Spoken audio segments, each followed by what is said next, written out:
जय हिंद जय हिंद। तुम लोग ऐसा हल्ला करता है कि इतना जोर से तुम लोग गुड इवनिंग बोल रहे हो। किसी दिन हम बोल दिए ना गुड इवनिंग, बहुत भारी पड़ जाएगा। फिर आपको सीट नहीं मिला बबनी, अरे उसको बैठा देना चाहिए। तो पीछे कोई वहां कोई दिक्कत है? कोई दिक्कत है तब। जब दिक्कत नहीं है तो क्लास में कहीं भी बैठ सकते हैं। इधर की सबका इधर से रास्ता कर देंगे, इसमें से इधर से चली जाएगी से यहाँ पे बेंच लग जाएगा, तुम लोग नीचे नहीं बैठेगा। हाँ? आप लोगों को हम टेस्ट लेने के लिए बोले थे केमिस्ट्री में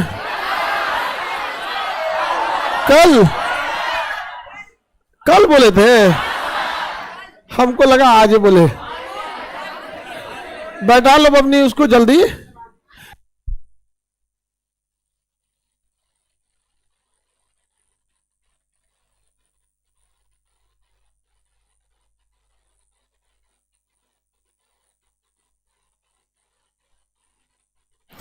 बैठा लिया करो। लड़की लोग बेचारी खड़ी थी तो सब एक दूसरे का मुंह देख रही थी। काहे खड़ी है ये? सिग्नल धीरे भेजता होगा ये। अभी एक लड़का को कोई दिक्कत होगा तुरंत सब बैठा लेगा सब। हाँ, बैठा लिया है तुरंत। आप लोग को केमिस्ट्री का देखिए, आप लोग पर हमको पूर्ण विश्वास है कि केमिस्ट्री क्लास खत्म होने के बाद पक्का भूल जाएंगे आप लोग। ये एकदम पूर्ण विश्वास है। और आप लोग अगर ये गंगा में उतर के कहिएगा कि नहीं भूलेंगे तो हम बात नहीं मानेंगे। इसलिए आप लोग का इसके लिए एक हफ्ते का रिवीजन भी रखना चाहिए। आप बताओ मित्रों, रखना चाहिए कि नहीं? हाँ, रखना चाहिए। तो कल टेस्ट ले लेते हैं। लगभग आपका खत्म ही हो गया है, जो बचा हुआ है वो पढ़ा देते हैं और आप लोग का कल ले लेंगे टेस्ट। उसके बाद अगले 4-5 दिन तक चलेगा रिवीजन। उसके बाद एक दिन फिर जो भी बढ़िया टेस्ट ऑर्गेनाइज कराया जाएगा और उसमें अगर जो अच्छा 15-15 लाख रुपया देखो इसको पूरा याद है, इसको 15 लाख रुपया। हाँ, जो सुनाएगा उसको क्या मिलेगा?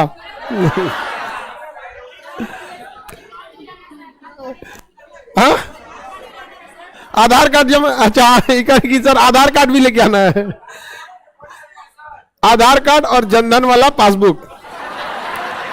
उतना पैसा लेके कहां जाएगी लोग? चलिए, हाँ? रबड़ बता दिए थे। हाँ, मटेरियल सबको पीडीएफ मिल गया।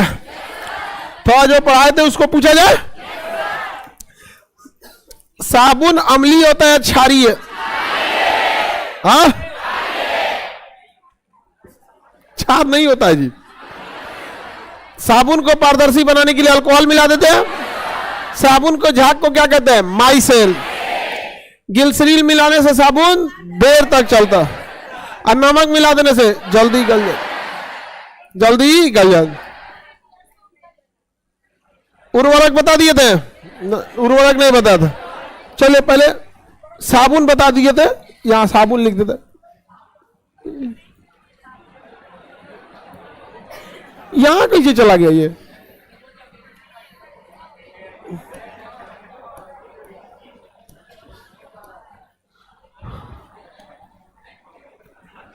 विस्फोटक बता दिए थे।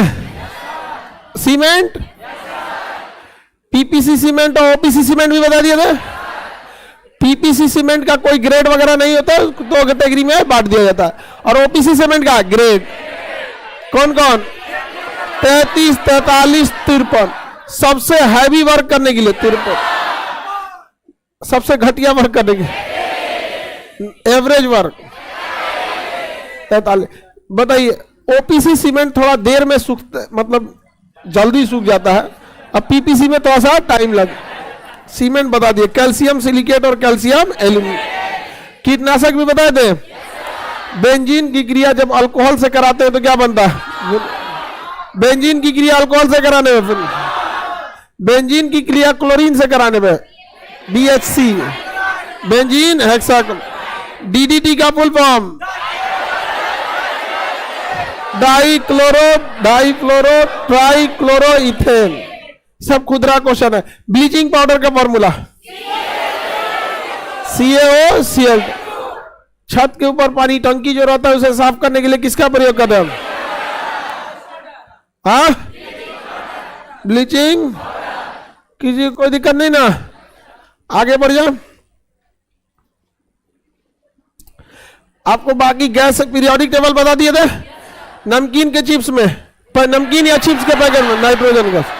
हाँ बढ़िया है, आप लोग को याद है। आपको चिप्स वगैरह में नाइट्रोजन। डिब्बा बंद खाने वाले पदार्थ में सोडियम बेंजोएट। सोडियम बेंजोएट होता है। अगर पैकेट आइटम कुछ खाने का लीजिएगा बना हुआ ना, तो उसमें क्या डालेगा? Sodium benzoate. और अचार वगैरह तो नमक से ही खुद को क्या कर लेते हैं? सुरक्षित कर। आज आपको कीटनाशक पढ़ा दिए थे, ईंधन भी बता दिए था। कोयला अच्छा या चारकोल? चारकोल तगड़ा की कोक? कोक नॉर्मल टेम्परेचर पे बनेगा कि भंजन पर? कितना डिग्री सेल्सियस? 1200 से 1300 डिग्री, बहुत ज्यादा टेम्परेचर चाहिए। ऑक्सीजन नहीं रन, उस पर अगर हवा गुजारेंगे तो कौन सी गैस? Producer gas. कौन gas? Producer gas. Producer gas. और भाप गुजारेंगे तो वायु अंगार गैस। वायु अंगार गैस पढ़ा दिए थे ना। ईंधन पढ़ा दिया। अब उर्वरक और कांच पढ़ा देते हैं। कांच से क्वेश्चन अक्सर आ जाते हैं। फ्लिंट कांच, प्रयोगशाला में कौन सा कांच, बुलेट प्रूफ में कौन सा कांच, ये सब कांच अक्सर आप सुने होंगे। हाँ, शीशा को ही कांच वगैरह। देखिए, उर्वरक जो होता है किसी भी जमीन में वगैरह में, उर्वरक जो होता है वो उसकी पैदावार को क्या कर सकता है? बढ़ा सकता है। पैदावार को बढ़ा सकता है। उर्वरक का सही चुनाव बहुत ज्यादा जरूरी है। खेती के समय सारे उर्वरकों में सबसे जरूरी होता है नाइट्रोजन, फास्फोरस और पोटेशियम। नाइट्रोजन, फास्फोरस और पोटेशियम। Nitrogen, phosphorus. नाइट्रोजन के लिए यूरिया, फास्फोरस के लिए डीएपी या पोटास। पोटास आता है न तो DAP, di ammonium phosphate. DAP का full form di ammonium phosphate. नहीं तो सीधे फास्फो। और किसका यूज करते हैं? पोटास का। किसका? पोटास का यूज करते हैं। नाइट्रोजन, फास्फोरस और पोटेशियम। नाइट्रोजन, फास्फोरस और पोटेशियम के लिए पोटास, फास्फोरस के लिए डीएपी, नाइट्रोजन के लिए यूरिया। ये नॉर्मल खेतों में यूज होता है। पोटास का यूज आप लोग करते होंगे खेत वगैरह में। जो खेती करते हैं उसमें सबसे कम पोटास पड़ता है। सबसे कम क्या पड़ता है? पोटास। पोटास से ज्यादा फास्फोरस। फास्फोरस को किस रूप में मिलाते हैं? डीएपी। और सबसे ज्यादा पड़ेगा यूरिया। यानी नाइट्रोजन की जरूरत सबसे ज्यादा। पेड़ पौधों को सबसे ज्यादा जरूरत नाइट्रोजन। पेड़ पौधों को सर्वाधिक जरूरत 4:2:1। 4:2:1 याद रहेगा। 4:2:1। आगे बढ़े, बताइए। नाइट्रोजन की पूर्ति के लिए यूरिया। नाइट्रोजन की पूर्ति के लिए यूरिया। नाइट्रोजन की पूर्ति के लिए फास्फोरस के लिए डाई अमोनियम फास्फेट। इसके लिए पोटेशियम के लिए पोटास। पोटास सीधे छेड़ दिया जाता है खेत में। समझ में आ गया कि नहीं आ गया? किसी को कोई दिक्कत? यूरिया जो है भारत में अभी क्या है कि यूरिया का जितना जरूरत है उतना हम लोग प्रोडक्शन नहीं कर पाते। यूरिया महंगा भी आ जाता है। 4-5 कैसे रुपए बोरा जी? 400 के आसपास में, 350 से 400 लगभग यूरिया एक बोरा है 400 रुपया। और सबसे महंगा है अभी डीएपी। डीएपी है इस समय 1700-1500 अलग अलग रेंज। डीएपी कितना बोरा चल रहा? अब पोटास अभी नहीं खरीदा है कोई। चलिए 40 रुपए किलो। अच्छा, पोटास वगैरह कोई बोरा से नहीं खरीदता है, उसका ज्यादा जरूरत नहीं पड़ता है। पोटास की जरूरत कम पड़ती है। सबसे ज्यादा जरूरत किसकी पड़ती है? अक्सर लोग यूरिया वगैरह का रेट जानते हैं लोग। डीएपी काफी महंगा है। महंगा क्या है, तो महंगा पोटास सबसे, लेकिन ये ज्यादा यूज नहीं होता है। जैसे सोना महंगा है तो यूज कितना होता है, अब पता चला सरसों तेल उतना महंगा हो जाता है, दिक्कतें हो जाएगा यहाँ पे। तो अगर कम यूज होता है, थोड़ा सा महंगा भी रहेगा तो एडजस्टेबल हो जाता है, लेकिन रेगुलर होने वाली चीज बहुत महंगी होती है, दिक्कत होता है। तो जिसमें सबसे ज्यादा यूरिया कितना है 4, यानी अगर 1 किलो पोटास है तो 2 किलो डीएपी, 4 किलो सबसे ज्यादा यूज यूरिया। तो इसके लिए भारत सरकार ने जो कृषि के लिए यूरिया का यूज करने के लिए तो 2 तरह की अलग अलग यूरिया लाया। एक नैनो कोटिंग यूरिया, मतलब नीम कोटेड यूरिया। नीम कोटेड यूरिया को आप इंडस्ट्रियल यूज में नहीं कर सकते थे, क्योंकि किसानों को प्रोवाइड कराने वाला यूरिया जो होता है वो सस्ते दामों पर दिया जाता है, और इंडस्ट्री में जो यूरिया का प्रयोग होता है वो उसको महंगे दाम पे।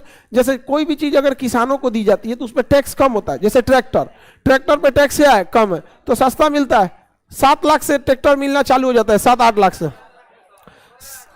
7 लाख से लेके आप चल जाइए 50 लाख तक, अलग अलग ट्रैक्टर। कई कोई ट्रैक्टर में एसी लगल है, वो सीबीएसई वाला चलाता है सब। हाँ हाँ, तो अब बताइए ट्रैक्टर 7 लाख का था, 7 लाख का बढ़िया कार नहीं आएगा। और जब कार में दमे कितना रहता है, ट्रैक्टर से तो नहीं लड़े ना, दुनिया का कुछ फंस जाता है तो ट्रैक्टर आता है खींचने के लिए। जब कुछ घींच घाच के लेके चले, तो ट्रैक्टर पे टैक्स ज्यादा नहीं लिया जाता, क्यों, एग्रीकल्चर का है। तो यूरिया जो था वो एग्रीकल्चर में भी यूज होता है, और जब से ये BS5 आया है गाड़ियां, BS6, तो उसमें भी यूरिया यूज होता है। पता चला इधर का यूरिया में केमिकल चेंजिंग करके उधर खपा दीजिएगा तो किसानों का यूरिया क्या हो जाता है। तो जो किसानों को यूरिया दिया जाता है, कौन सा यूरिया, नीम कोटेड यूरिया, उसका इंडस्ट्रियल यूज नहीं हो पाता, लेकिन ये बहुत ज्यादा मात्रा में यूज होता था। इसलिए अभी क्या है, नैनो यूरिया आ गया है। क्या आ गया, नैनो, एकदम छोटा जो था नैनो यूरिया लिक्विड में आ गया। 1 बोतल लिक्विड लीजिए और 1 एकड़ खेत में छिड़क दीजिए। 1 बोतल यूरिया से 1 एकड़ में छिड़काव किया जा सकता है, लेकिन उसका प्रोडक्शन उतना ज्यादा, किसानों का कहना है कि उतना ज्यादा नहीं है।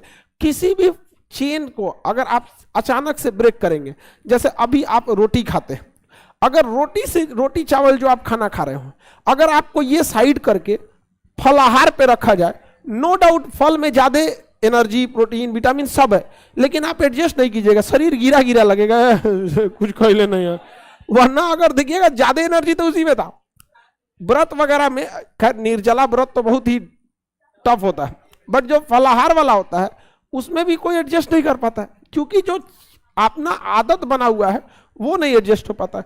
अंग्रेज वगैरह को दे दीजिएगा दाल चावल वगैरह, समझे में नहीं आएगा उन सबको खाने के लिए, समझ में आएगा। एक तो को अंग्रेज एक तो आए तरह से खाने, उसको इडली ये मसाला डोसा दे दिया था। अब उस बेचारा सबको अंग्रेज था, सब समझ में नहीं आ रहा था, हम लोग की ओर देख रहा था, खा कैसे रहा है। ऐसे खा के उन सबको ना तीता उतना खाने का आदत नहीं है, और हम लोग को तीता खाने का आदत, हम पूरा बढ़िया से सांभर उमर लगाए, बढ़िया से एकदम बढ़िया, और वो भी उतने दमदार लगाए लहर गया। हम लोग को तो आदत है ना, उन लोग को आदत नहीं है। तो कई किसानों का कहना है कि जो नैनो यूरिया है उस पर प्रोडक्शन ज्यादा नहीं है। आप अगर किसी खेत को जबरदस्ती जमीन पे जरूरत से ज्यादा यूरिया पूरा नट्टी भर उसको लगाए हुए हैं, तो अचानक आपका खेत कैसे एडजस्ट कर लेगा। 2-3 फसल करने के बाद खेत एडजस्ट कर लेता है। दूसरा, नैनो यूरिया का छिड़काव का भी तरीका अलग होता है, उसको ड्रॉप से छिड़का जाता है, पानी के साथ उसको मिलाकर, यहाँ पे धीरे धीरे वो चीजें क्या हो जाती हैं, सही हो जाती हैं, बट अचानक रिजल्ट देखने को नहीं मिल। आजकल तो खेती में ड्रोन आ गए हैं सब कीटनाशक वगैरह के छिड़काव के लिए, वो बहुत सस्ते पड़ जाता, मतलब ड्रोन तो महंगा आता है, 4-5 लाख का आएगा, लेकिन एक आदमी अगर खरीद लेता है तो 10 मिनट में 1 बीघा खेत पे छिड़काव कर देता है, 10 मिनट में। तो छिड़किए ना 10 मिनट में। तो कोई एक आदमी अगर वो बड़ा सा ड्रोन खरीद ले, पूरा भर पंचायत अपने छिड़कते रहेगा, पैसा कमाएगा, और जो छिड़कवा रहा है उसका भी पैसा बचेगा, टाइम बचेगा, वो सब चीजें बचे। तो धीरे धीरे इसमें एडवांसमेंट हो रहा है, लेकिन गांव में ना किसी चीजों को बड़ा धीरे एडजस्ट किया जाता है। तो बताइए, खेती के लिए सबसे जरूरी उर्वरक नहीं, सबसे जरूरी नाइट्रोजन। यूरिया तो मजबूरी है हमको नाइट्रोजन देने के लिए, है तो जरूरत क्या है, नाइट्रोजन, फास्फोरस और पोटेशियम। वो हमारी मजबूरी है ना, डायरेक्ट पोटेशियम दे नहीं सकते, क्या देंगे, पोटास। डायरेक्ट फास्फोरस नहीं देंगे, DAP। डायरेक्ट फास्फोरस छोड़ देगा वहां पर, नहीं एडजस्ट ही नहीं कर सकता ना उसको, डायरेक्ट नाइट्रोजन देंगे तो प्रकृति में 78% नाइट्रोजन है। आपका मेहमान बैठल है, वो डायरेक्ट नहीं ले लेगा, तो उसको आपको यूरिया के रूप में आपको देना पड़ता है। समझ आ रहा है कि नहीं आ रहा है? आगे बढ़े सर, हम मेहरा रहे हैं, हमारी मदद कीजिए। देखो तुमको मेहराने की कोई दिक्कत नहीं है, ठंडी का दिन आ गया है, कॉपी किताब लो, धूप में 1 महीना पढ़ो, झौंस जाओगे, तुमको कोई नहीं मेहराएगा यहाँ। समझ में आ गया कि नहीं? एकदम झौंस के एकदम, हाँ टकला हो जाओ एकदम, दाढ़ी उड़ी बढ़ा लो इसे एकदम, कोई दिक्कत नहीं यहाँ पे। सुबेरे शाम 4 बार लगाएगा फेस वॉश, उसके बाद कहेगा मेहराएंगे नहीं है। हाँ नहीं तो आओ, तुमको मेहराने के लिए आओ यहाँ पे, ए पट्टी से 2-3 को मुंह पे दे देते हैं, मेहरा रहे हैं यहाँ पर।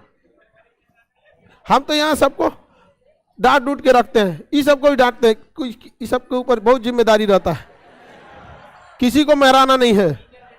समझ में आ गया कि नहीं आएगा? इधर हाँ हाँ, तू लोग को कौन पूछे, इतना दिन को ना खराब है तू लोग को पूछने वाला। मोटरसाइकिल ले जाकर लड़ा दिया, अपन घटई तुरा, ठीक हुआ किसी को बैठाया नहीं था, ओकरो तूर दिया रहता, अखबार में निकलता बकला बकली एक्सीडेंट। चलो ध्यान दो।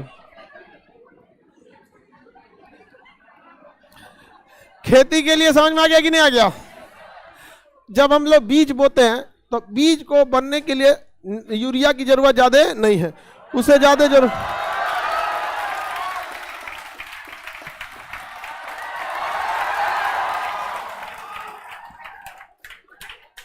चलिए आज नियुक्ति पत्र मिला है बहुत लोगों को, खुश रहिए खुश रहिए खुश रहिए खुश रहिए खुश रहिए।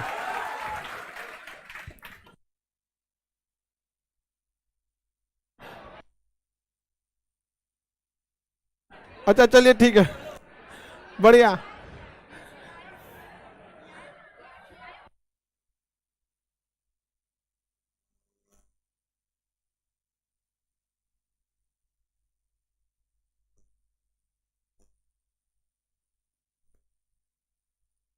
चलिए बढ़िया है बाबू, इन लोगों का भी आज पूरा नियुक्ति पत्र वगैरह मिल गया, वहाँ पे इन लोग को पूरा वर्दी वगैरह मिल गया। अब बढ़िया से ये लोग भी अब ड्यूटी करेंगे, आने वाले समय में आप लोग को भी यहाँ काम करना पड़ेगा। कहाँ गए हस्बैंड है आप? चलिए बढ़िया है, MR बढ़िया, अंडरस्टैंडिंग रहना चाहिए, नहीं तो बाकी सब चीज व्यवस्था करिए देखिए, अब आपको कहना नहीं पड़ेगा यहाँ पे। लेकिन कभी भी सब लोगों को कहते हैं कि हर चीजों को बैलेंस वे में लेके चलना चाहिए। आपकी रिस्पॉन्सिबिलिटी बहुत ज्यादा है। MR का, वो मेडिकल लाइन वाला ना MR, आप लोग की अंग्रेजी बहुत जबरदस्त होती है। MR वालों की, CBSE वाले होते हैं, CBSE से हैं, बिहार बोर्ड से है। चलिए आप सब लड़का लड़की सब लोग को कहते हैं कि आप लोग भी जल्दी से जल्दी रिजल्ट लीजिए और माँ बाप का नाम रोशन कीजिए। आज कितने बजे तक प्रोग्राम चला था?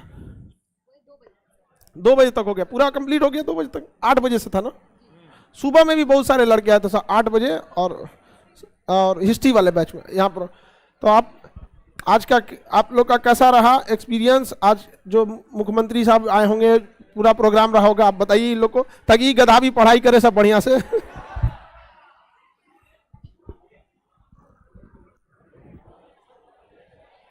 जय हिंद। मेरा नाम नंदनी कुमारी है, मैं मुंगेर से हूँ।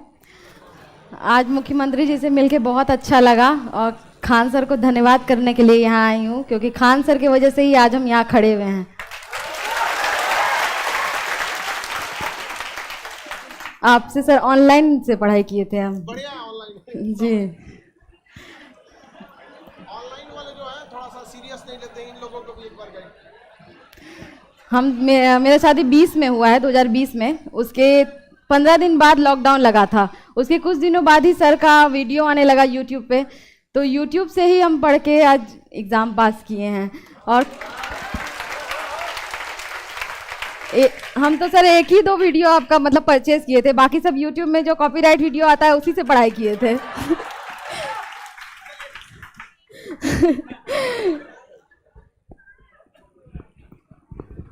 अब सब लोग को पढ़ाई का मतलब जहां भी पढ़ाई मिलते रहे सब लोग को ज्ञान लेते रहना चाहिए और आगे बढ़ते, निरंतर आगे बढ़ते रहिए। अगला आप लोग को फिर यहाँ आना है आईपीएस बन के। इनको सुबह उस कल वर्दी नहीं पहने थे, अभी वर्दी लगा के ये पूरा वर्दी के साथ आ गया। समझ में आ गया कि नहीं आप लोग भी आगे आगे अन्य बैच में अब आप लोग भी आए जल्दी से जल्दी। समझ में आ गया नहीं आएगा? इधर ये कौन है खाली का दरोगे के पढ़ल का है हमें कोई लिया है जब दिन भर में 5 बार पूछती है दरोगा के बारे में हम। ठीक है वो चलिए खुश रहिए।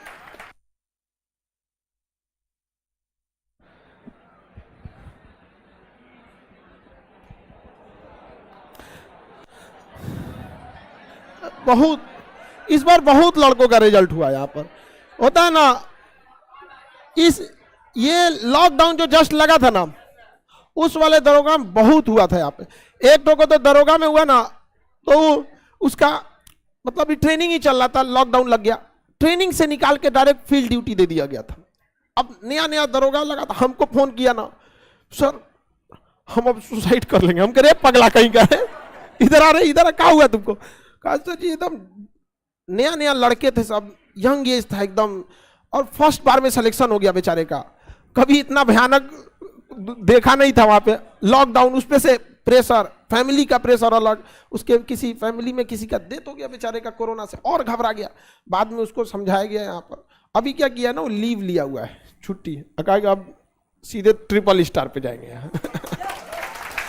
अब आप लोग को भी जल्दी हमको भी मिलना है, आना यहाँ आना, जॉब लेके आना। समझ में आ गया कि नहीं? बिना जॉब के यहाँ नहीं। चलिए आगे बढ़े बाबू। इस बार वाले में और बेहतरीन, इस बार में मोटा मोटी मान के चलिए 80% से ज्यादा सीट कब्जा लेना है। समझ में आ गया कि ना? पैरेलल आदेश चलेगा, 80% से ज्यादा कब्जा। जहां भी ऑनलाइन वाले लड़के, अभी क्या है कि हम लोग के पास क्लास की थोड़ी सी कमी रहती है, पूरे ज्यादातर क्लास पूरा इसी में भर जाता है, तो ज्यादातर कई सारे बैच जो है मजबूरी में आदमी क्लास की कमी की वजह से नहीं दे पाता है, तो ऑनलाइन ही रहता है। तो ऑनलाइन वाले लड़के के लिए भी सेम व्यवस्था रहती है, बशर्ते वो लोग अपने आप को एक बार मान के चले। कई तो कहते हैं कि ऑनलाइन पढ़े, ज्यादातर लड़कों का ऑनलाइन हुआ था, बहुत ज्यादा लड़के। अभी ऑनलाइन वाले बैच में लगभग 300 से ज्यादा लड़के जो थे वो ऑफलाइन वाले में ज्यादा थोड़ी, मतलब एक लिमिटेड संख्या रहती है बैठाने का, उसमें ऑफलाइन के तो ऑनलाइन का तो कोई लिमिट ही नहीं है। तो ऑफलाइन से ज्यादा लड़के ऑनलाइन वाले में थे। ऑनलाइन में दूर दराज के भी लड़के थे, ड्यूटी करने वाले ज्यादातर थे। कोई स्टील प्लांट में काम कर रहा है, कोई कहीं काम कर रहा है, ऑनलाइन पढ़ सकता था यहाँ पे। तो आप लोगों को भी बहुत जल्दी, हम एसडीएम बन के आएंगे, जल्दी आओ, अभी प्री बुकिंग में उठाई लो। चलो अब आगे टॉपिक पे देखते हैं भाव। यूरिया वगैरह समझ में गया? खेती के लिए ज्यादा जरूरत नाइट्रो, लेकिन जब हम बीज बोते हैं ना उस समय किसकी जरूरत? फास्फोरस। ये समीकरण टोटल उलट जाता है। बीज बोते समय सबसे ज्यादा जरूरत फास्फोरस, तब नाइट्रोजन की जगह क्या आ जाता है? फास्फोरस। फास्फोरस की जरूरत बहुत ज्यादा होती है, और अगर आप बीज बोते समय खेत में फास्फोरस की कमी करेंगे तो फिर फसल का उत्पादन अच्छा से नहीं होगा। जानवर या गाय भैंस जब बच्चा देते हैं तो उस समय भी उसको शुरुआत के 10 दिन तक उसके शरीर में फास्फोरस की कमी हो जाती है, और अगर उस फास्फोरस की कमी को पूरा नहीं करेंगे तो देखेंगे अलग अलग उसको बीमारी लगने लगी। थान जो होता है ना, दूध देने वाला थान, एकदम टाइट, उस पर मोटी नसें बन जाएंगे बेचारा का।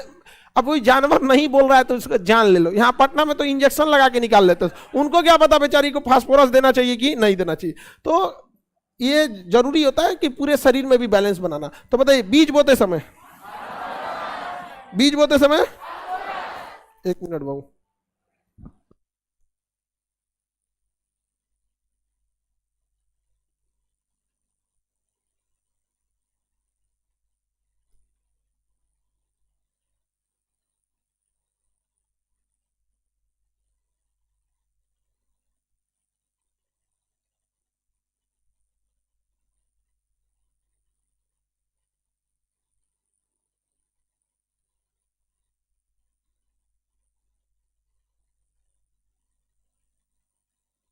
आगे बढ़े। अब देखते हैं हम लोग कांच। क्या देखते हैं? कांच। समझ में आ गया कि नहीं? कांच, किसी को कोई दिक्कत? क्या जी? वो कंपोजिशन रेशियो रहता है, उससे आपको कोई दिक्कत नहीं है। यहां पे बस ये वाला रेशियो याद रखिएगा, 4:2:1। कांच, देखिए कांच जो होता है ना, ये बेसिकली सिलिका का बनाया जाता है। किसका बनाया जाता है? सिलिका मतलब बालू। तो कांच के बनने में सबसे ज्यादा योगदान किसका है? बालू। सबसे ज्यादा सिलिका का। फॉर्मूला में भी देखेंगे कांच का तो कोई निश्चित फॉर्मूला नहीं होता है। इसे अतिशीतक द्रव कहते हैं, इसका कोई निश्चित गलनांक नहीं होता है, यह धीरे धीरे ठंडा होता है। कांच जो होता है, इसे कांच silica, sodium silicate, calcium silicate का मिश्रण होता है। तो सब में सिलिकेट सिलिकेट है, यानी कि मेनली क्या है? बालू का बना होता है। कांच बनाने की प्रक्रिया बहुत ही लंबी प्रक्रिया होती है, इसे बहुत हाई टेम्परेचर पे गर्म किया जाता है और फिर धीरे धीरे धीरे धीरे क्या किया जाता है? ठंडा किया जाता है। इसे सुपर कूलेंट या अति शीतक द्रव कहते हैं। बहुत धीरे धीरे इसे क्या करना पड़ता है? ठंडा करना पड़ता है। अगर अचानक कर दीजिएगा तो उस स्थिति में कांच जो होता है दरार पड़ जाते हैं। अचानक ठंडा करने पर क्या हो जाएगा? दरार। इसका कोई फिक्स निश्चित गलनांक नहीं होता है कि कितना डिग्री पे कांच गलेगा। जैसे सब चीजों का गलनांक फिक्स होता है ना, इसका कोई गलनांक नहीं होता। यह अति शीतक द्रव होता है, सुपर कूलेंट। इसे आप अचानक ठंडा नहीं कर सकते। इसे कैसे ठंडा करना पड़ेगा? धीरे धीरे। कांच बनाने में सबसे मुख्य योगदान किसका होता है? हाँ, किसका? सिलिका। किसका है? सिलिका का। समझ में आ रहा है कि नहीं? किसी को कोई दिक्कत नहीं ना? कांच बनाने में सबसे ज्यादा योगदान सिलिका का होता है। कांच एक क्या है? मिश्रण है। अलग अलग चीजों का मिला सकते हैं मिश्रण, जबकि फिक्स फॉर्मूला रहेगा तो क्या हो जाएगा? यौगिक। तो कांच यौगिक है कि मिश्रण है? जब मिश्रण हो जाएगा तो क्या इसका कोई फॉर्मूला बन पाएगा?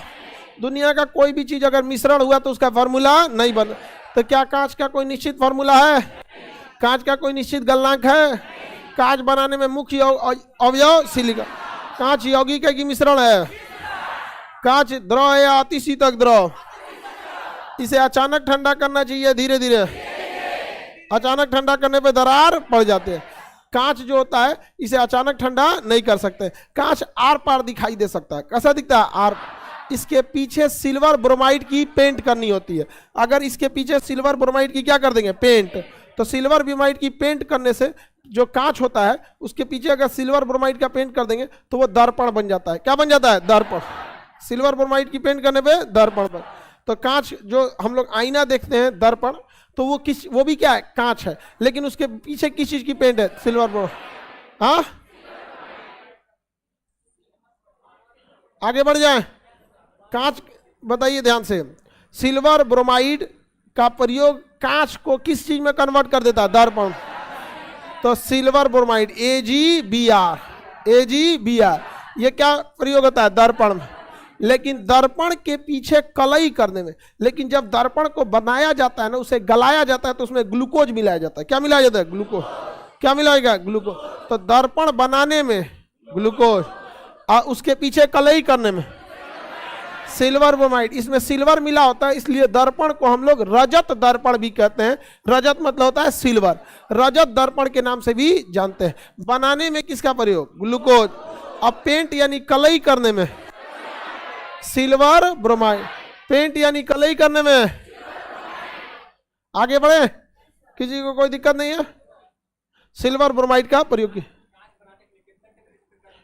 कोई निश्चित तापमान नहीं, अभी बता रहे हैं। कांच का कोई निश्चित गलनांक नहीं है। कुछ 600 डिग्री सेल्सियस पे हो जाता है, कोनो 1200 डिग्री सेल्सियस जाता है। कांच को जब गर्म किया जाता है तो पिघल के लावा की तरह हो जाता है। कैसा हो जाता है? लावा। उस स्थिति में आप उसे जो शक्ल देना चाहेंगे उस शेप में आप उसे बना सकते हैं। समझ में आ गया कि नहीं? कांच को अलग अलग यूज होता है। ग्लास जो बनता है जिसमें चाय पीते हैं लोग, होटल वाले, नीचवा से पतला रहता है, नीचवा लगता है तनी सा हटबे किया है, जो हटा है सब कहाँ हटा है? ऊपर। और उसमें भी हाफ चाय पीता है, नीचवा तो कुछ बचा ही नहीं रहता है। 7 रुपया का हाफ चाय, बाप रे, बहुत महंगा हो गया जी, बहुत महंगा हो गया। हम लोग के समय नॉर्मल चाय जिसमें पानी उनी मिला के बनाया जाता था 1 रुपया, स्पेशल चाय 1.5 रुपया। अब तो बहुत महंगा हो गया जी। चलिए, चाय वगैरह उतना ज्यादा नहीं पीना चाहिए, शरीर के लिए अच्छा नहीं होता।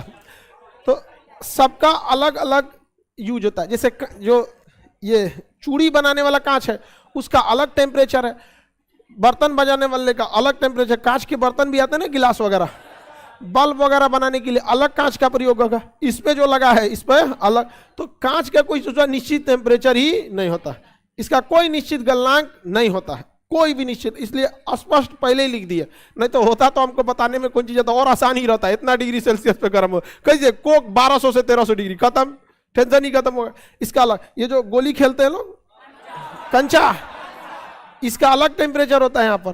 तो हम लोग के समय गोली जो आता था टेढ़ हो जाता था, चाइनीज गोली आया एक्यूरेट एकदम गोल आने लगा, पूरा गोल आ गया वहां पे, और उसमें अलग अंदर डिजाइन बनाया रहता है। तो डिजाइन बनाने के लिए दो अलग अलग कांच को आपस में मिश्रण कर देते हैं, अब मिश्रण करके जब काटते हैं तो उसके अंदर क्या निकल जाती है, डिजाइन वगैरह बन जाता है। तो कांच के पीछे कलई किसकी होती है, सिल्वर ब्रोमाइड। हालांकि आप सिल्वर आयोडाइड में कंफ्यूज नहीं होंगे, वर्षा कराने के लिए सिल्वर, हाँ सिल्वर AgNO3, चुनाव के समय स्याही, चुनाव की स्याही, चुनाव की स्याही सिल्वर नाइट, चुनाव की स्याही सिल्वर नाइट्रेट, याद रहेगा ना, ये तीनों में कंफ्यूजन नहीं होइएगा। सिल्वर नाइट्रेट ये नमक से क्रिया करके अस्थाई रंग बना लेता है सिल्वर नाइट्रेट, इसलिए हमारे शरीर के ऊपर जो होता है नमक रहता है, इस पे स्याही लगा देते हैं तो क्या हो जाता है, पकड़ लेता है। और उसके बाद पहले चुनाव में बहुत धांधली होती थी, अब तो बहुत हद तक कम हो चुकी है।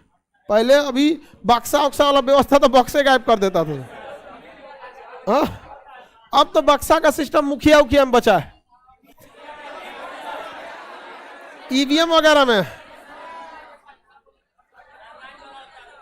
हाँ सरपंच गांव लेवल पे तो वही है बटन वाला, इस बार तो मुखिया वाले में ईवीएम सिस्टम था। अब बिहार के इस बार मुखिया वाले में क्या था, ईवीएम था। आगे बढ़े, विरंजक चूर्ण, ब्लीचिंग पाउडर को क्या कहते हैं, विरंजक चूर्ण, CaCO3, वो तो रंग उड़ाने के काम में आता है। तो यहां बताइए दर्पण का रंग देते, दर्पण जो होता है कलई किसका होता है, अलग अलग दर्पण में अलग अलग रंग दिया जा सकता है मिलाने के बाद, अलग अलग दर्पणों के काम भी अलग होते हैं। इससे एक क्वेश्चन आपका पूछ देता है भूले भटके, इंडस्ट्रियल केमिस्ट्री से 2-3 क्वेश्चन आता है, आप चाहे जिस टॉपिक से उठा ले, समझ में आ गया कि नहीं? चलिए कांच के बारे में बताते हैं आप लोग। फोटोग्राफिक प्लेट पर सिल्वर ब्रोमाइड का क्या किया जाता है, प्लेट तो पता ही है कि सिल्वर ब्रोमाइड का प्रयोग किया जाता है वर्षा कराने के लिए। और चुनाव की स्याही सिल्वर नाइट, कोबाल्ट ऑक्साइड मिलाने से यह गहरा नीला हो जाता है। कांच का रंग कोबाल्ट ऑक्साइड से नीला, कोबाल्ट ऑक्साइड से, कोबाल्ट ऑक्साइड क्या बन जाता है, गहरा नीला, सीधा नीला बोलिए, कोबाल्ट ऑक्साइड से नीला, कोबाल्ट ऑक्साइड से क्रोमियम ऑक्साइड है, हरा हो जाएगा, क्रोमियम ऑक्साइड से हरा, लास्ट में लिखा है क्रोमियम ऑक्साइड हरा हो जाता है। क्रोमियम ऑक्साइड, क्रोमियम ऑक्साइड हरा, क्रोमियम ऑक्साइड क्या हो जाता है, हरा कलर, क्रोमियम ऑक्साइड याद रहेगा, cobalt oxide, chromium oxide, chromium oxide नीचे लिखा हुआ है, cupric oxide cyan, cupric oxide cyan, cupric oxide, cupric oxide cyan समझते हैं, मोर, मोर जो होता है peacock, cupric cupric oxide, cupric oxide से श्यान, श्यान को क्या कहते हैं, श्यान कलर, अरे मोर का नहीं दिया देखते हैं उसे को क्या कहें, cyan colour, peacock, cobalt oxide नील, cobalt oxide, chromium oxide, cupric oxide, cupric oxide, cyan मोर के रंग होता है, आप लोग को पता होगा ना श्यान कलर, ना?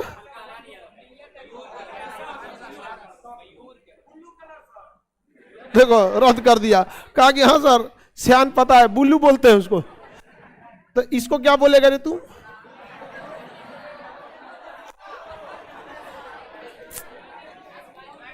इसका गटई टूटा कोई गलत नहीं था।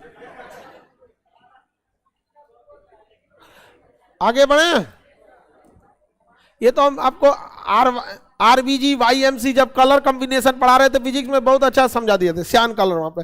कैडमियम सल्फेट से पीला रंग का कांच होता है, कैडमियम सल्फेट से, cadmium sulphate, cadmium sulphate, cadmium sulphate, cadmium sulphate से पीला हो जाता है, याद रहेगा ना।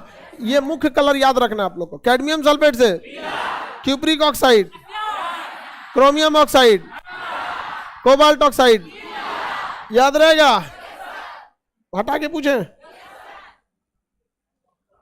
पीला रंग, पीला रंग, पीला रंग कैडमियम, सियान, बोलो बकला बोलो, सियान कलर।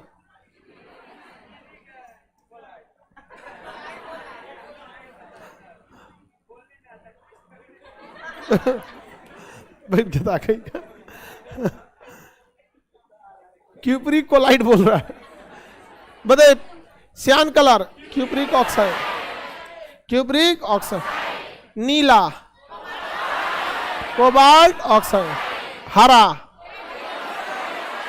हरा क्रोमियम ऑक्साइड, याद रहेगा? किसी को दिक्कत नहीं? सिंचेंग कोई दिक्कत? अब हम लोग देखते हैं कांच के अलग अलग कांच और उसका प्रयोग। बुलेट प्रूफ कांच बनाने के लिए परतदार या रेसेदार शीशे का प्रयोग करते हैं।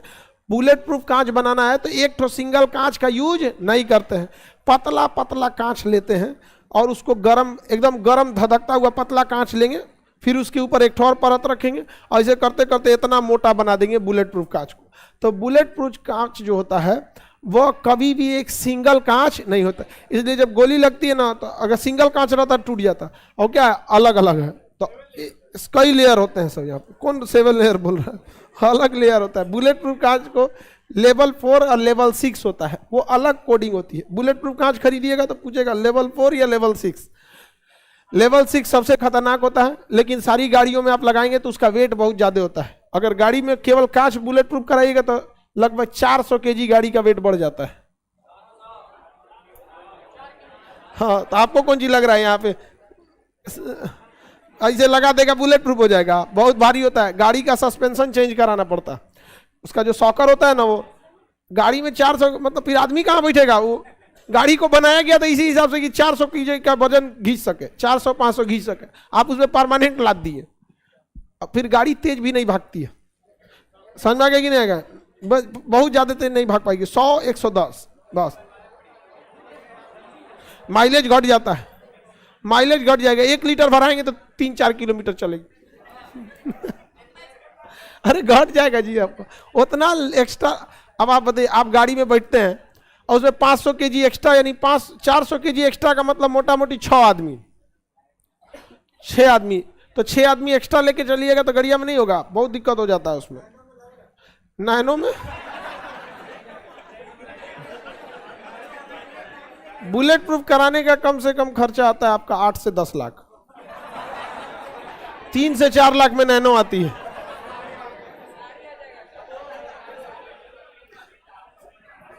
आगे बढ़े, बताइए बुलेट प्रूफ कांच सिंगल कांच होता है या परतदार?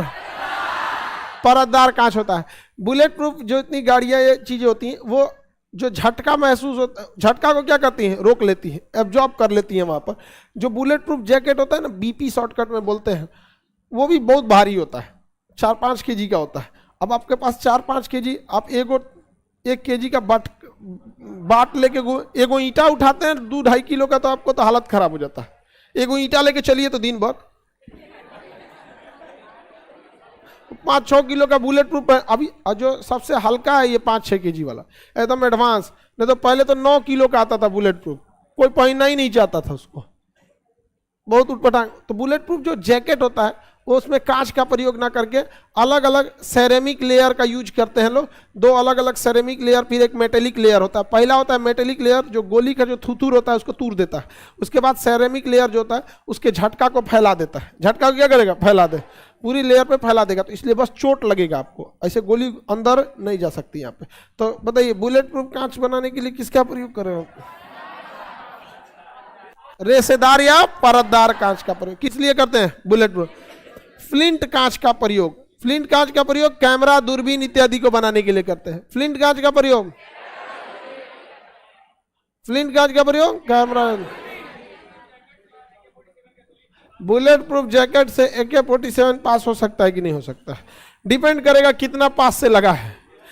समझ में आ गया कि नहीं आ गया? एनएसजी कमांडो के ऊपर एक मूवी बनी है, मेजर संदीप उन्ने कृष्णन, बुलेट प्रूफ पहने थे वो।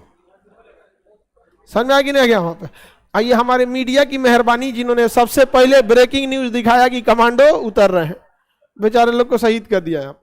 तो अगर पास से लगेगा ना तो बुलेट प्रूफ को भी ब्रेक कर सकता है। डिपेंड, जितना मजबूत बुलेट प्रूफ बन रहा है उतने तगड़ा बंदूक की गोलियां भी आ गई हैं। अब तो बंदूक की गोली आ गई है, मेटल सीट छेद देती है, टैंक को छेद देते हैं। तो बुलेट प्रूफ क्या है? बहुत ज्यादा हैवी बुलेट प्रूफ लगाएंगे फिर चल फिर नहीं पाएंगे।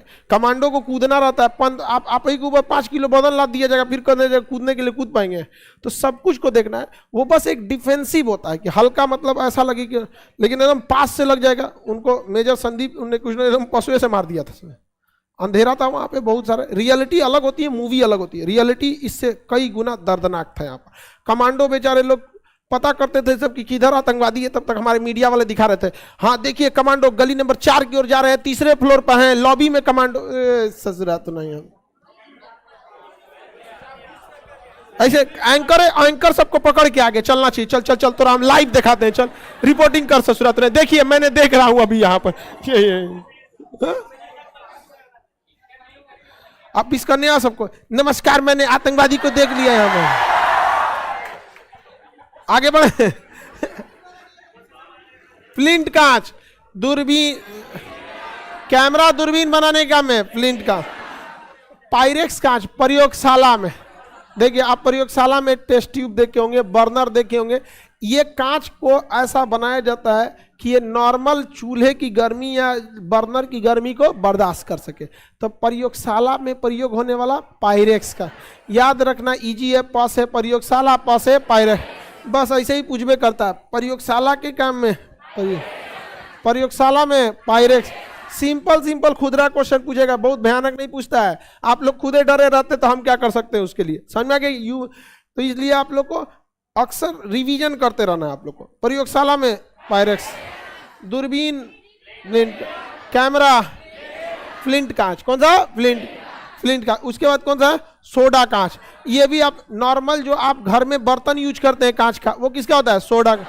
खाने वाला सोडा देखें, पानी में भी सोडा वाटर होता है। अभी तो गर्मी के दिन में नहीं देखते हैं 5 रुपये का सोडा वाटर, लेमन ये वो ऐसे ठेला लगा के पी लीजिए यहाँ पे सोडा। तो खाने के काम में क्या आता है? सोडा। तो सोडा कांच का यूज बर्तन, खाने के लिए नहीं, बर्तन में।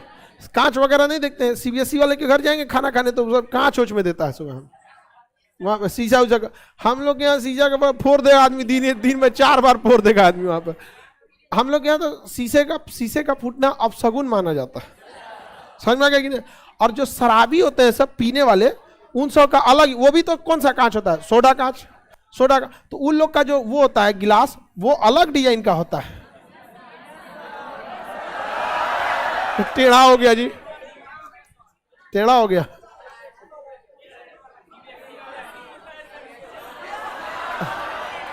समझ में? ये इस डिजाइन का देते हैं सर, क्योंकि उनका कहना है एक से एक, मतलब वीआईपी शराबी होते हैं सब, 20 साल पुराना शराब पीता है सर, 20 साल पुराना शराब। वो ऐसा रखा जाता है शराब को, 20 साल जितना पुराना एक होता है पूरा शराबी। और उनका कहना है कि जो फ्रिज में टेम्परेचर रहता है, अब शराब पीने वाले को ठंडा शराब अच्छा लगता है कि गर्म, वो ज्यादा, लेकिन वो ठंडा ज्यादा पीते हैं। तो वो सोचते थे सब पहले जमाने के एकदम वीआईपी शराबी वाले कि अगर हम शराब के लिए ऐसे नॉर्मल गिलास का यूज करेंगे तो हम जब इसको पकड़ेंगे तो हाथ की गर्मी से शराब का टेस्ट खत्म हो जाएगा। और ये बाप रे, ये दादा, इसलिए यहां पकड़ता है। समझ में आ गया कि नहीं आ गया? और ये सब अंग्रेजवन का काम है, धीरे से लड़ाएगा सच्ची है। तनी आओ ना यहाँ बिहार में लड़ाओ, स्टील का लेके लोटा लड़ा दे।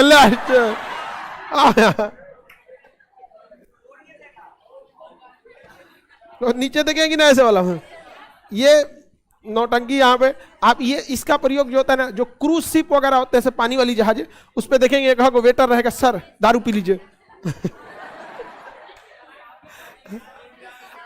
हाँ, दवा, शराब छुड़ाने वाला दवा के लिए आता है थोड़ा बहुत। जितना छोड़ाइएगा उतना फिर जो शराब पीने वाला होता है ना 2-3 महीना छोड़ देगा, फिर देख लेगा शराब तो हो रही है, बाप रे बाप, फिर पीने लगता है। इसलिए कोशिश करना चाहिए इसको पीने ही ना दो। आगे बढ़े, बताइए खाने वाला बर्तन बनाने के लिए सोडा, कितना सिंपल है याद रखना है। खाने में भी सोडा, अब बर्तन में भी सोडा। सोडा कांच का प्रयोग बर्तन, प्रयोगशाला में पायरेक्स, कैमरा वैमरा में, फिल्म वाले कैमरा में फ्लिंट, दूरबीन में फ्लिंट, कैमरा में फ्लिंट कांच, समझ में आ गया कि नहीं। दूसरा उसका आगे क्रूक्स कांच, क्रूक्स कांच का प्रयोग काला चश्मा, समझ में आ गया कि नहीं। आज तो गाना बना दिया काला चश्मा, समझ में आ गया कि नहीं क्या, किसी को कोई दिक्कत। आगे बढ़े, काला चश्मा, पंजाब वाले लोग गजब गजब गाना बनाता है सब, उन लोग का गाना भी खूब रहता है। आगे बढ़े तो बताइए काला चश्मा, धूपी चश्मा, क्रूक्स कांच के, किसका बोले क्रूक्स का, धूप में ना काला हो जाता है, धूप में क्या हो जाता है काला, धूप से बचने के लिए किस चश्मे का प्रयोग, क्रूक्स का। आप अक्सर देखे होंगे मिलिट्री या फौजी जो होते हैं काला चश्मा पहनते हैं, क्योंकि जब उनकी ड्यूटी लगती है बर्फ वगैरह पे ना, तो बर्फ से जब धूप की किरणें बर्फ पे चलती है तो शीशे की तरह बर्फ चमकता है, एकदम कांच की तरह, डायरेक्ट आंख पे आएगा तो दिक्कत कर सकता है। तो उनकी ड्यूटी ऐसे ऐसे जगह पे लगती है। तो देखे होंगे अक्सर फिल्मों की में, मूवी वगैरह में, जो भी मूल, तो फौजियों को अक्सर देखे होंगे चश्मा जरूर लगा के रहता है, और उनका चश्मा का अलग ही होता है। एसपीजी कमांडो के चश्मा लगाने का रीजन अलग है, उनके चश्मा लगाने का मेन रीजन है वो किधर देख रहा है पता ना चले। जैसे अगर हम इधर मुंह किए हैं तो इधर का आदमी तो ऐसे हड़क गया, और चश्मा काला लगा के देख रहे हैं इधर, इधर अपने डराइल है, इधर वाला को हम देखिए रहे हैं, और फिर इधर घूमेंगे ना तो इधर वाला अपने डराइल है, इधर देख रहे हैं, और काला चश्मा रहेगा पता ही नहीं चलेगा उसको कि देख किधर रहा है। तो एक बार में कई को डरवा देता है एसपीजी कमांडो वगैरह, समझ में आ गया कि नहीं। तो धूपी चश्मा के लिए क्रूक्स का, धूपी चश्मा क्रूक्स कांच का प्रयोग करते हैं। और प्रकाशी कांच, फोटोक्रोमिक कांच, ये तो फोटोक्रोमिक कांच पावर वाला चश्मा, फोटोक्रोमिक कांच पावर वाला चश्मा के लिए फोटोक्रोमिक कांच का प्रयोग करते हैं। फोटोक्रोमिक कांच की खासियत होती है साइड से दिखिएगा तो ब्राउन दिखता है, साइड से यहाँ पे, और साइड से हल्का सा दिखता है। तो बताइए पावर वाला चश्मा, फोटोक्रोमिक पावर चश्मा, धूपी चश्मा, धूपी चश्मा प्रयोगशाला में, पायरेक्स, बर्तन, दूरबीन उर्बीन में फ्लिंट का। पोटास कांच अत्यधिक टेम्परेचर बर्दाश्त करता है, पोटास कांच सबसे ज्यादा टेम्परेचर बर्दाश्त, तो अत्यधिक टेम्परेचर बर्दाश्त करने के लिए पोटास कांच का प्रयोग। जहां पे बहुत ज्यादा हीट आता है, हीट प्रूफ बनाने के लिए, तो जहां पे हीट बहुत ज्यादा रहता है तो हीट प्रूफ बनाने के लिए किसका प्रयोग, पोटास का। हीट प्रूफ बनाने के लिए हम वेल्डिंग वाले में नहीं, वेल्डिंग वाले में तो नॉर्मल आपको बस ब्लैक फिल्म लगा देना होता है ताकि वो उसकी इंटेंसिटी को कम कर सके। जो होता है ना ब्लैक, पहले जमाने में ऐसे लेके रहता, अब तो चश्मे आ गया हुआ, पहन के ऐसे वेल्डिंग कर दिया जाता है।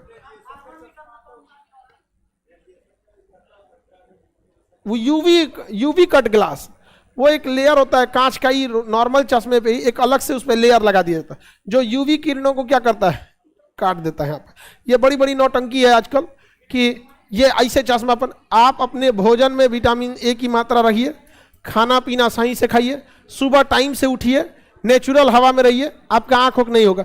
नहीं तो एक आंखों को देखते हैं तनी सा पढ़ेगा, ओ माय गॉड आंख खराब हो जाएगा, oh my UV cut glass लगाओ, ये हमारा ज्यादा रोशनी में रहता है कोई, यहाँ पे 400 वाट से कम नहीं होगा, ये इतना ज्यादा लाइट वगैरह सब चारों ओर लाइटें रहता है। खाना पीना में क्या, खैर हम लोग के समय में जो मैन्युफैक्चरिंग होता था आदमी का, तो सब ए ग्रेड का सामान यूज होता था, सब उस समय ब्रांडेड होता था। अब जितना मानव जन्म ले रहा है उसका मैन्युफैक्चरिंग ठेका पे हो रहा है लग रहा है सब क्वालिटी गड़बड़ हो रहा है यहाँ पर। आगे बढ़ जाए, बुलेट प्रूफ कांच के लिए, हाँ हाँ, रेशेदार या परतदार, प्रयोगशाला में अत्यधिक गर्मी बर्दाश्त के लिए पोटास, खाने वाला बर्तन सोडा कांच का प्रयोग करते हैं। नॉर्मल कांच रहता है तो थर्मामीटर, जो प्रयोगशाला वाला में लगाएंगे वही लगा देंगे, पायरेक्स लगा देंगे थर्मामीटर वगैरह में। थर्मामीटर का काम कोई बहुत ज्यादा उष्मा थोड़े बर्दाश्त करता बाबू, मोबाइल मोबाइल का डिस्प्ले ये नॉर्मल कांच नहीं रहता है, इसमें देखते होंगे गुरिल्ला उरिल्ला ग्लास लगाता है, chimpanzee glass, gorilla glass, dinosaur glass.